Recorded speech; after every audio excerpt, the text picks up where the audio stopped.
Friday afternoon, folks. Ted Ralston downtown Honolulu here at the Think Tech Studios overlooking Honolulu. Jennifer Davidson here in the studio. Long time no see. Jennifer, it's been a year since you've been on this show, isn't it? Yes. At least that. We were downstairs before. Now we're here in the upper echelons of the building. Anyway, and we have, for the first time, a visitor on our show from Austin, Texas, Gene Robinson of RP Flight Systems and many other affiliations. Gene Robinson from Austin, Texas. Welcome on board, Gene.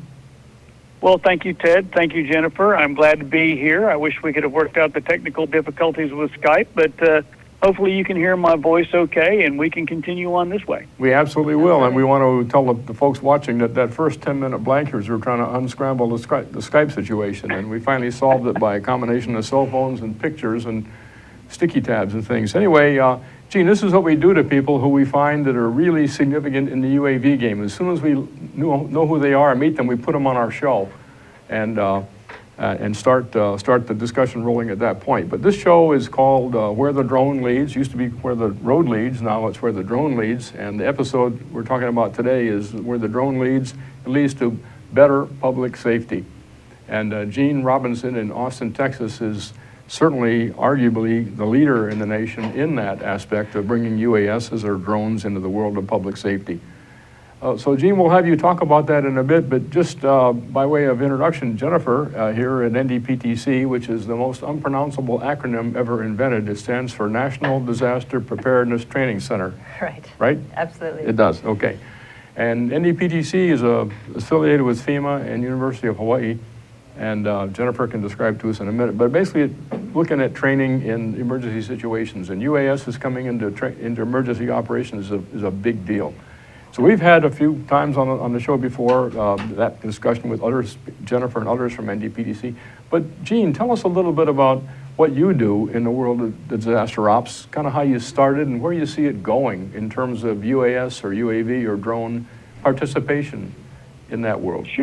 Sure, Ted. Of course, we got started trying to use unmanned aircraft 12 years ago, which back then I think drone was still considered B.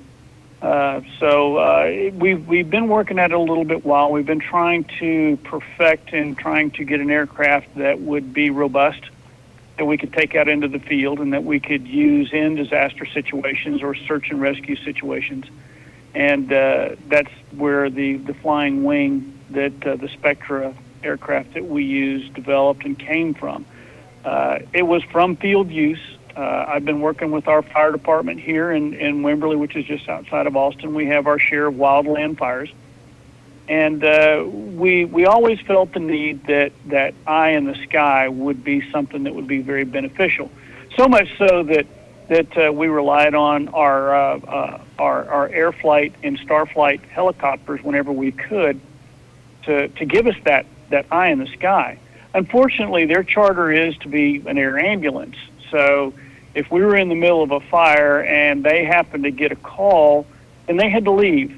And then we were stuck there on the ground looking at the fire just like everybody else would. And we had a real issue with that. And that was one of the things that kind of spurred myself into trying to get one of these aircraft together that we could use in the field, that we could use that as an eye in the sky. And from there it progressed into, well, gosh, we can see so many things from the air. Maybe it'd be good for search and rescue as well.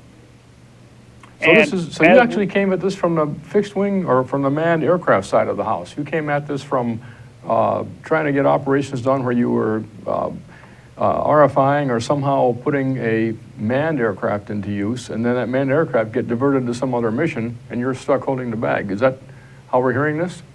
That's exactly what happened, Ted. We, as a small department in a small town, have limited resources. So we have to rely on the air ambulances or the state helicopters or the state aircraft in our time of need. And, of course, that's not their primary role in life. So we would get them when we could, and like I said, if they ever got a call for an air ambulance or something that was their first mission, then they had to leave. And of course, yeah, we were there. and we continued on, but handicapped because we couldn't see that fire front or where the structures were in the path of the fire without actually having to go out and drive through all the different back roads and try to find, get in front of the fire. So, it was kind of a conundrum there for us for a while, and that's what kind of drove us toward it, is not being able to get that sort of support when we needed it. That's fascinating. That is something we hadn't really thought of in terms of the course Jennifer at NDPTC teaches in terms of UAS involvement in disaster operations. The aspect that Gene's referring to here is a supplementing and increasing the availability of information when a primary source disappears. We don't have that cooked into the course. Talk to Gene a little bit and our audience about the course that you're the manager of at NDPTC, and how we could take this one example from Gene as well as 1,000 others he's got and use them to help benefit structuring this program. Okay. Yeah, don't feel any pressure or anything. Our course, Unmanned Aircraft Systems in Disaster Management, is an introductory level course, and it's geared towards first responders and emergency managers around the country. And the goal is several things. The biggest thing is just to make sure that people are setting up their UAS programs the right way. There are a lot of people who are sort of fits and starts right now of people getting into unmanned aircraft, but not really thinking through the whole program ahead of time to make sure they do it the right way. So Ted is helping out. He's one of the subject matter experts on our course. And so we're going through things like all the FAA regulations, then all the uses of UAS in disaster management.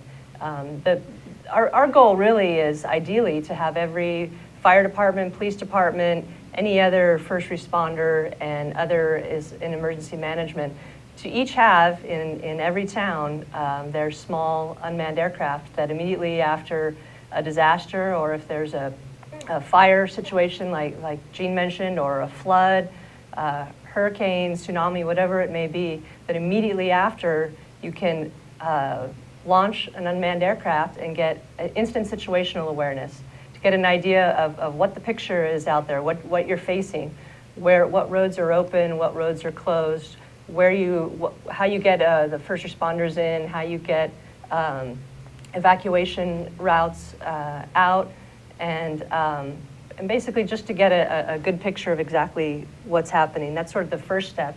And then second would be a damage assessment. Where are the biggest pockets of damage? Where do you need to send first responders? What is the status of various buildings in a town, down power lines? One area that Ted's really involved in is the whole power company side of things. How to get power lines back up and the power back on as quickly as possible. Telephone lines as well, because you have communication problems. You have a whole myriad of problems after a disaster, and UAS really can try to address some of these things. That's exactly what Gene did. Yeah. Gene did that, and so there's a great example right there. So Gene, Absolutely. We need you as an instructor in this program, as well as a course developer, don't we, Jennifer? Absolutely, Gene. We absolutely need See you that there. line, And Gene? then- Once you cross that line, you're in. you're in. You're one of us now. So yeah, we've got that first class, and then the next one will be about UAS operations. How does an agency actually go about setting up a UAS program? Everything that's involved. If you've got a disaster, you're dealing with manned and unmanned aircraft at the same time. How do you have the deconfliction of aircraft in that? How do you handle communications with everyone? How do you handle the flow of imagery and other data? You now have a ton of imagery and other information that's flowing into first responders and then back to emergency managers. How is that information going to be handled? Who has access to it? A lot of issues with privacy, civil rights, civil liberties that we're involved with as well. Just making sure it's all done the right way. And while you're feeling the pressure of that, Gene, the two more things that I thought of that during this conversation that struck me that you can help us with a lot. First of all, you have managed to configure or define the configuration requirements for an unmanned air vehicle to serve your mission. So you must have gone through a lot of iterations in parametric assessments of wind tolerance and rate of climb and payload and all those technical terms that would be really useful to get to the broader group like here in Honolulu, where people are trying to figure out what to buy, and your kind of information would be very useful to them. It's so much trial and error, Ted. To be honest with you, we started working with our aircraft in 2000, and it truly was developed in the field. We had to take it out, we had to fly it, we found out what broke, we fixed it, we went back out, we flew it again, and something else broke. And that's when we started really making the progress to putting together an aircraft that you could take out and with some reasonable assurance figure that it was going to go up and it was going to collect the data that you needed and provide you, like Jennifer said, with the situational awareness that is so critical. And that's interesting because once you start depending on something like this, it better be very, very repeatable, very reliable, and not causing trouble on its own. So you've maybe defined that state of success that I think everybody's dancing around trying to find. So the data you've got, the information you've got, the way you've configured the diversity of the command and control system and the way you protect their radio frequencies and such, all that would be really useful information for NDPTC to take on as an example and have an exact copy of that aircraft on the table here. Yeah, absolutely. I mean, one of our goals also as we take this course around the country is to get input from first responders and others in emergency management to find out exactly what their requirements are. I know that's one of Ted's big interests is trying to come up with UAVs that really serve the disaster management community instead of just taking ones that maybe came from some other discipline and they're being modified or just sort of stuck into disaster management, to actually build something from the ground up that really can serve the needs in emergency management, because there are a lot of special issues that you're dealing with in a post-disaster situation. Here in Hawaii, and go ahead. And what I was going to say is that we've flown in 29 states and 4 countries. And I've got to tell you what you've struck on something there that is very, very important, is that each area that you go to has a different environment that you have to deal with from the aircraft's point of view. Each locale has their own requirements for the data that they need. And each one of those things has to be taken into consideration before you go out there. And a lot of people don't recognize that. They think, oh, I'm going to go take my little airplane out and I'm going to go fly it at the top of this mountain, and then when I get done there, I can run down into the desert and fly it in the desert. Well, that's not necessarily the case. So, in fact, as you know, Gene, you've been here on Maui at least, and probably on Oahu as well. Our vertical topography is such that we have 2,000 foot per minute updrafts and 2,000 foot per minute downdrafts. So performance margin's a big deal here, flying right up alongside the Ko'ola Mountains. And we have a lot of areas that are such that there's no real access to a horizontal green field for landing and takeoff. So rotorcraft, even with their performance deficiency, are the order of the day. So you're exactly right, a combination. And what this makes me think, you could write another book, Gene. It's how to select, how to define the parameters that are going to be successful for you in your environment, whatever the public safety operation may be. You know, you're right, and I've been encouraged to do that. And I will have to say that that's a lot harder task than I expected it to be. When I wrote the first one, you almost had to whip me to get it finished. I know the feeling. In fact, I will just, we should put up here, Zuri, a reference to the URL or something that people can access Gene's book. Yeah, what's the name of it? Gene, tell us a little bit about your book. The book is it's kind of prophetic, I guess, in the title, and it's something that I always felt was needed. But the book is called First to Deploy, which I always felt like, the drone or the unmanned aircraft should be the one out there first, because, Jennifer, like you say, that situational awareness is so important. And, getting that overall view to assess the situation for resource management was incredible. So First to Deploy, unmanned aircraft for search and rescue and law enforcement. And so people can get that just by putting that in a Google search bar and? Sure. It's been carried for the longest time on the suasnews.com website, and it's under publications there. And you can get it from there, and I will personally send you a copy when you request it. So that would be the way to get that one. Okay, so there are some, as you know, I think that you've even read, Ted, that there's some other papers that we've written that I think are very contributory to the industry and what we're trying to do first responder-wise, that we probably should make available publicly. I think so. But this brings up another really interesting point, Gene. There's so much information being generated. How do we pull it together, catalog it, and make it available in its distilled form to folks who really need it? Let me give a testimony to the speech you just gave about how the book is available. I came across it 2 weeks ago. In some way, it came across the 6x8 screen of my home laptop, and I thought, I know this name. We use references to you and some of the things you've been involved in the class already, and so I thought, I think I know who this is. So I ordered a copy of your book for $19.95 off Amazon or someplace like that, and lo and behold, 2 days or 3 days later, I get a personal email from Gene saying, "Did you receive it?" And because it comes in a PDF form, and here's the author sending me a personal letter saying, "Did you get the book?" So there was a phone number there, so I called him up, and he answered the phone. I mean, that's like unbelievable personal service. And so, I'm struck by one more thing. The thing we've talked about here a lot, and you probably have the best experience of all in it, is the issue of the changing of the order of battle, so to speak, when you go from a centrally controlled command and control system, ICS, for example, to a distributed function.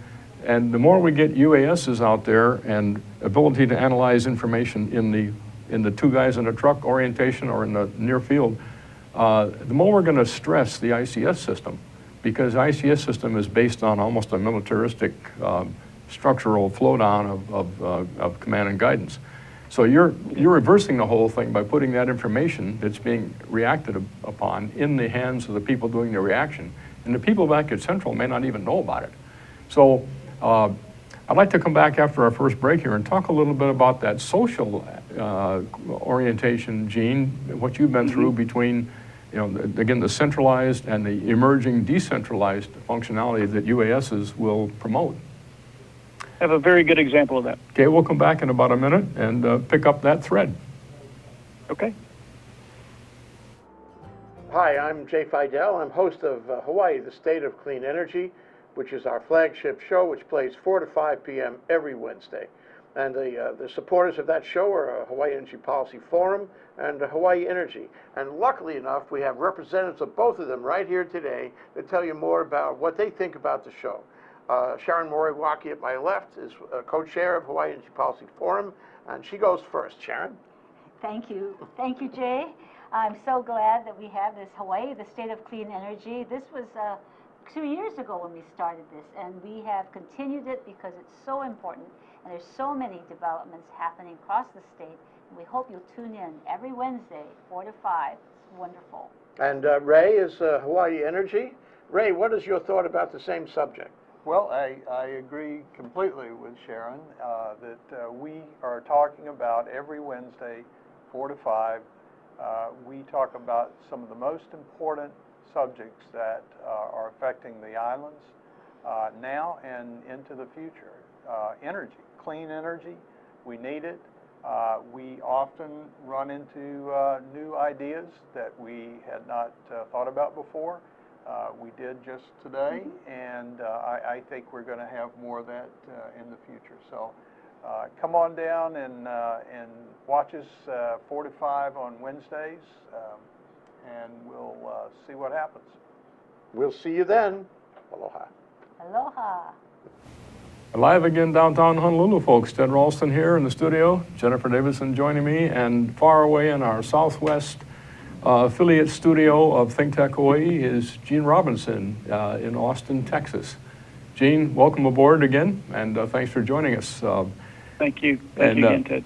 What we were speaking of is Gene's incredible experience in coming from manned aircraft into the world of unmanned aircraft and finding a way to get the best balance between the two, because you can't get the whole job done with the unmanned, you can't get it done with manned. It's a joint activity that's going to be required here. And Jennifer leading the program of training people about what's available and how to make progress in this area for National Disaster Preparedness Training Center. What a great coupling here between knowledge and need for knowledge. And need for expression. But the thing that struck me again is that we came across this down in the Philippines when we were down there after the typhoon a couple of years ago, Gene.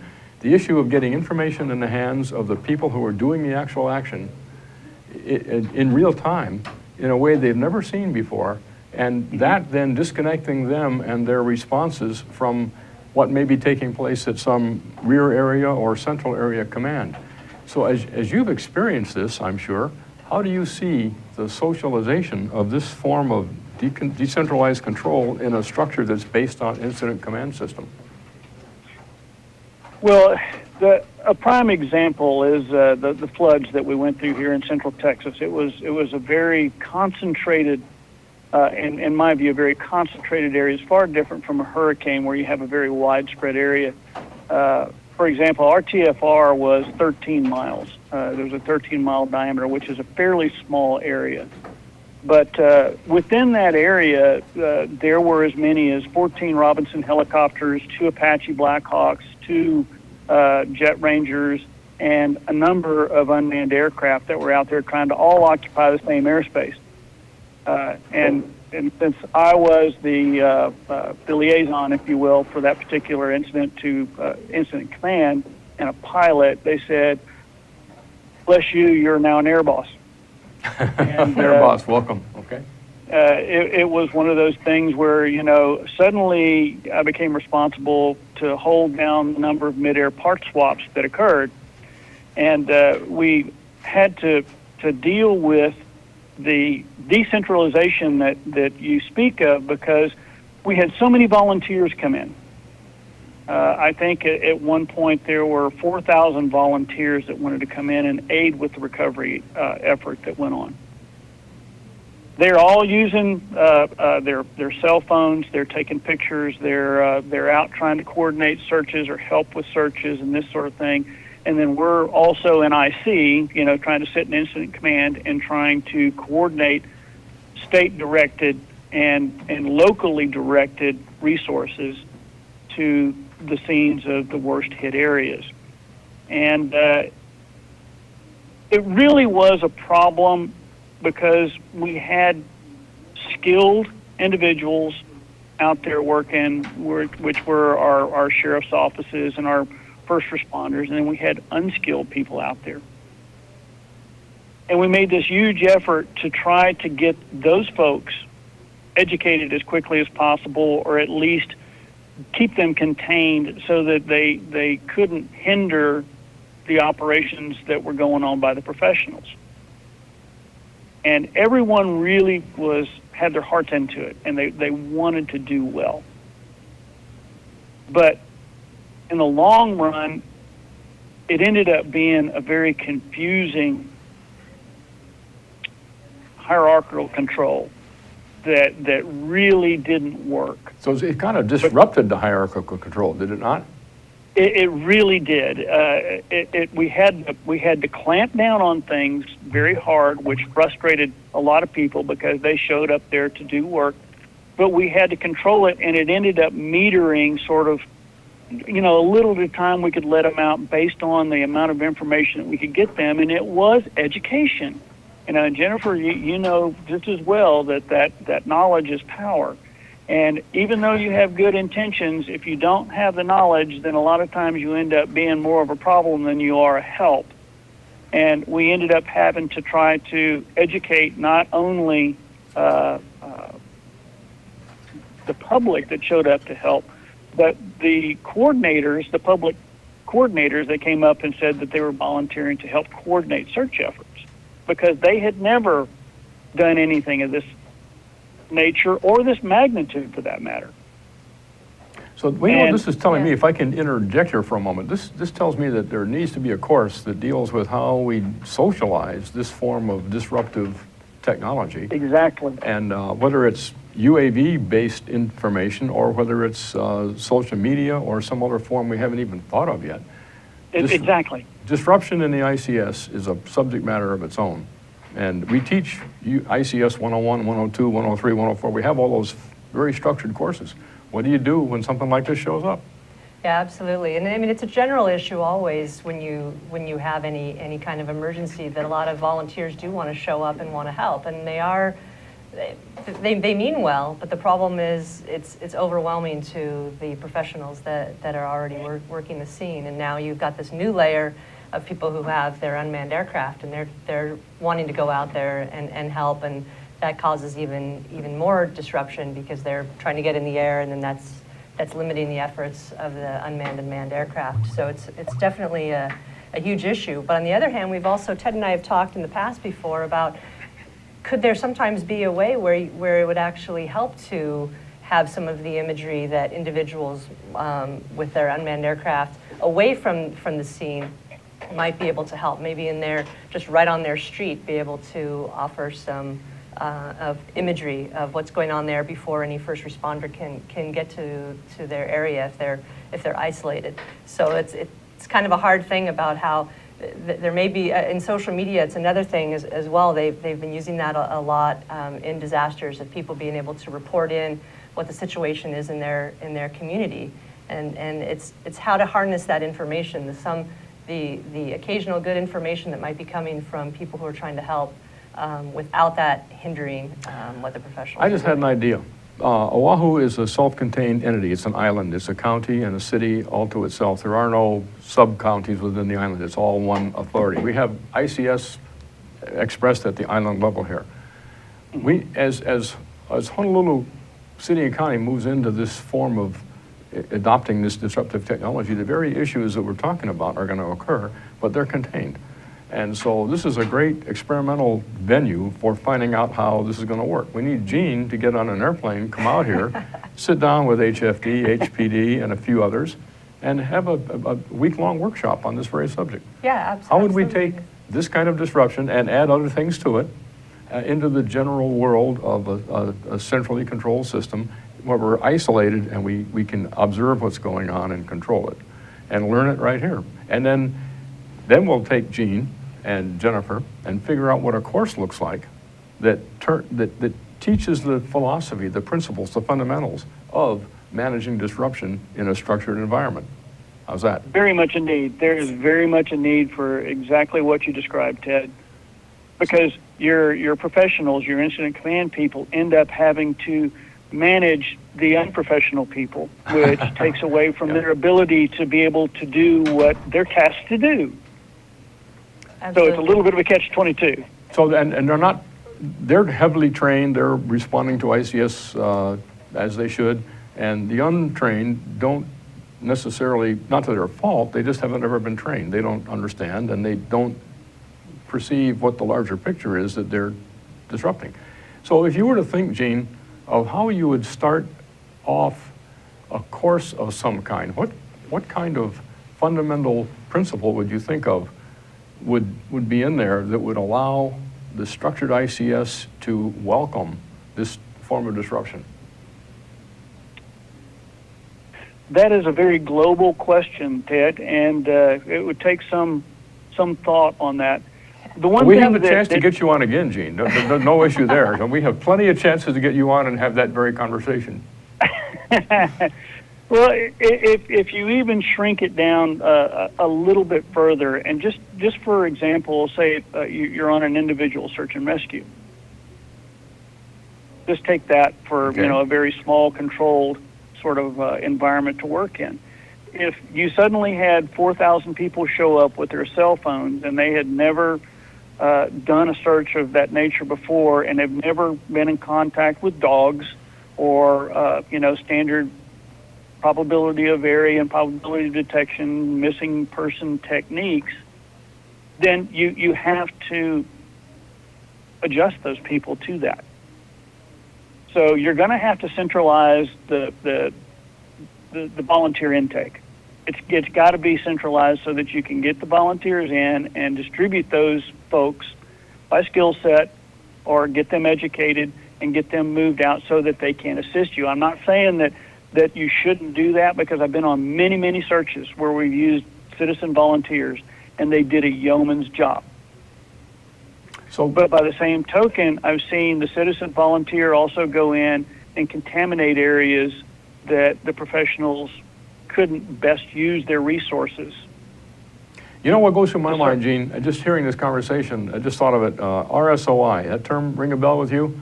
It's an Army term referring to receive, which means as a commander or whatever, I receive whatever has been delivered to me in terms of people, equipment and such.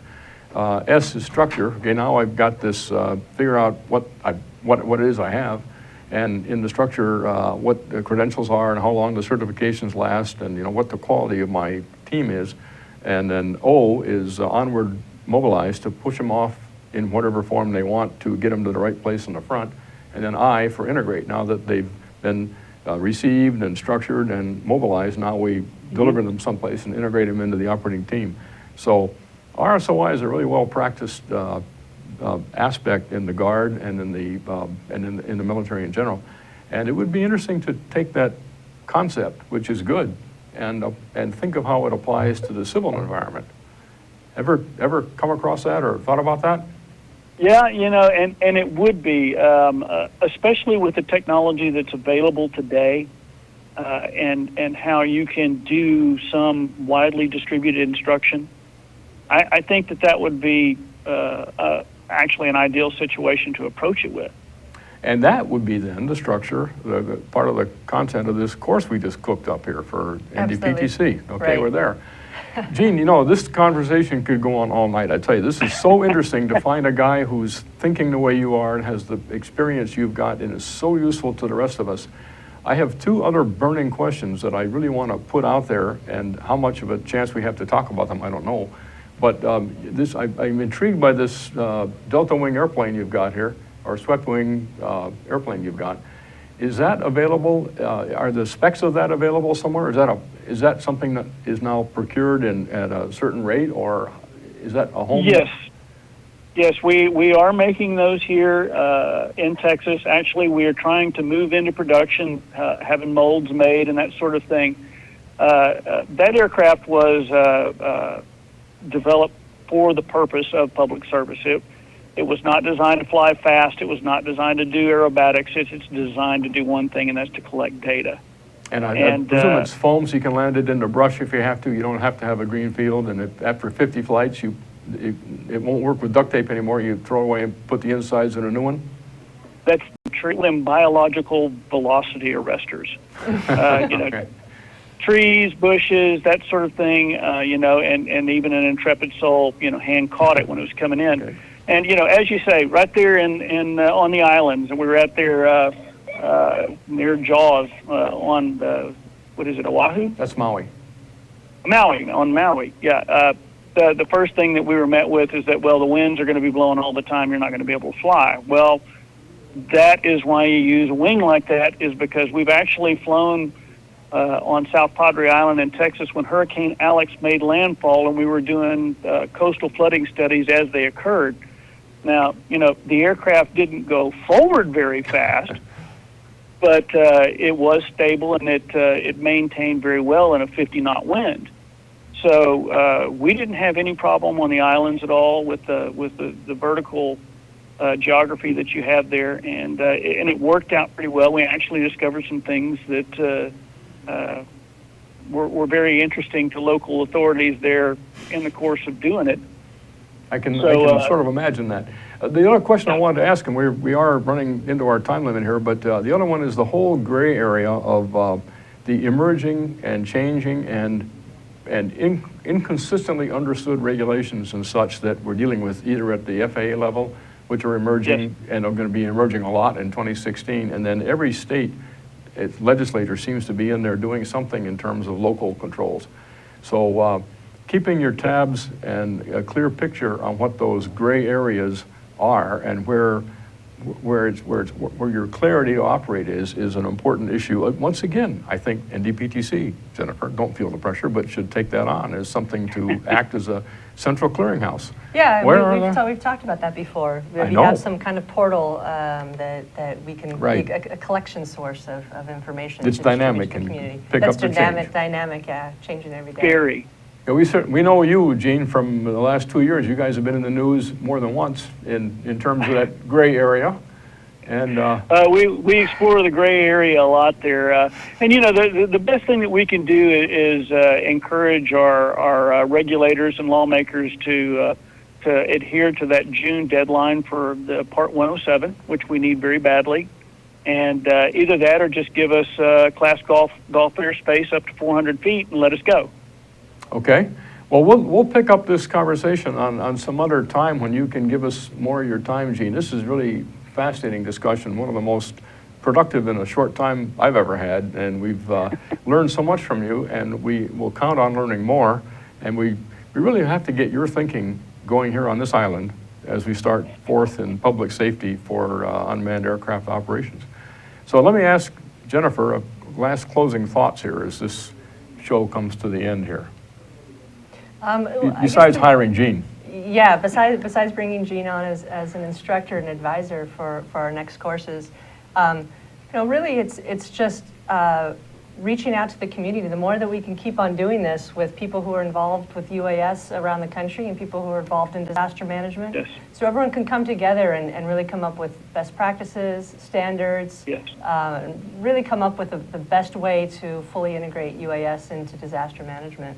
And that involves a good conversation. And you just set the stage for Gene. Gene, your closing thoughts is how you're going to write that book that fills the need that Jennifer just defined. I'm working on it, Ted. I'm working on it. Okay. Okay, well, Gene Robinson, thanks very much for joining us from Austin, from a Think Tech Hawaii's Southwest studio. And Jennifer, thanks for being here in the studio in Honolulu. And folks, this is the end of our show where the drone leads for today, leads to public safety. And we'll see you again next Friday on the similar theme.